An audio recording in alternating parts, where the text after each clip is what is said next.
तो human body के अंदर एक एबिलिटी होती है जो कि मेंटेन करती है और मॉडरेट करती है रेस्पिरेटरी रिदम को according to demands of body tissue. Body tissue के अंदर जैसे भी रेस्पिरेशन की डिमांड होती है उसके हिसाब से न्यूरल सिस्टम के थ्रू एक रेस्पिरेटरी रिदम जो है कि मेंटेन किया जाता है, जिसकी वजह से सारी डिमांड्स मेंटेन होती हैं। जैसे कि मान लीजिए हम दौड़ रहे हैं तो हमारा रेस्पिरेशन रेट बढ़ जाएगा और नॉर्मली थोड़ा कम रहता है, नॉर्मल रहता है।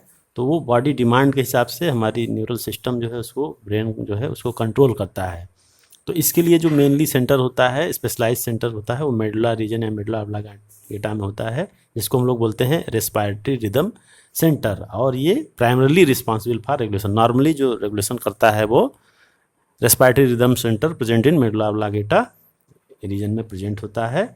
ये इसको कंट्रोल करता है। ये हाइंड ब्रेन का पार्ट है। आप लोग बाद में ब्रेन का जब स्ट्रक्चर पढ़ेंगे तो इसको समझ जाएंगे कि कैसे होता है। इसके बाद जो अनादर सेंटर प्रेजेंट होता है वो पॉन्स में होता है। पॉन्स, मेडुला ऑब्लांगेटा और सेरेबेलम, ये तीन पार्ट आप बाद में पढ़ेंगे, ये हाइंड ब्रेन के पार्ट होते हैं।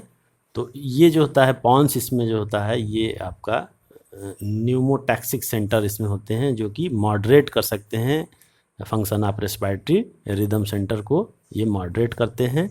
तो इस तरह से आपका मेडुला ऑब्लांगेटा और पॉन्स ये मिल करके रेस्पिरेशन को कंट्रोल करते हैं।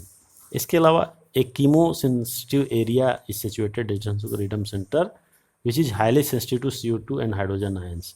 तो इसके अलावा भी कुछ एरिया होते हैं जिनको हम लोग बोलते हैं कीमो सेंसिटिव। ब्रेन में बहुत सारे कीमो सेंसिटिव एरिया हैं अलग अलग फंक्शन के लिए, जैसे कि अब हार्मोन्स का लेवल है या कोई और चीज़ का, जो भी बॉडी के अंदर जितने भी मिनरल्स हैं या जितनी भी चीज़ें हैं ब्लड के अंदर, वो हमारे ब्रेन में जाता है और ब्रेन में उस चीज़ का मैनिपुलेशन होता है और उसके लिए अलग अलग सेंटर्स होते हैं।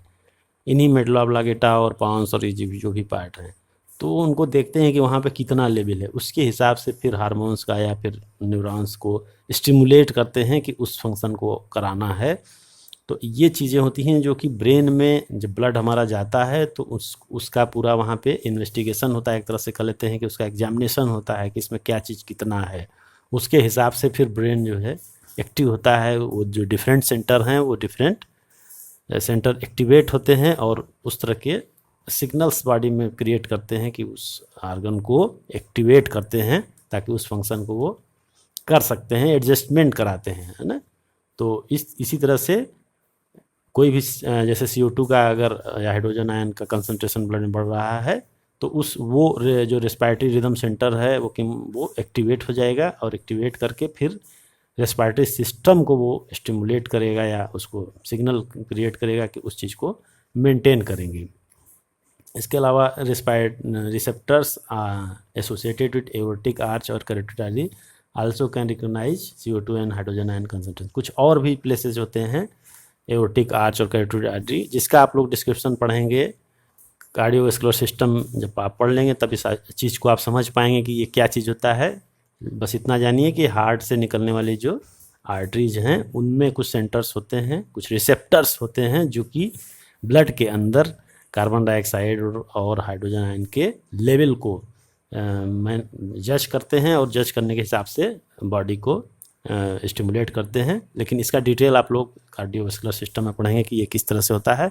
मेनली आपको यहाँ ये जानना है कि respiratory rhythm centre present in medulla and pneumotaxic centre present in pons part of brain control the regulate respiration.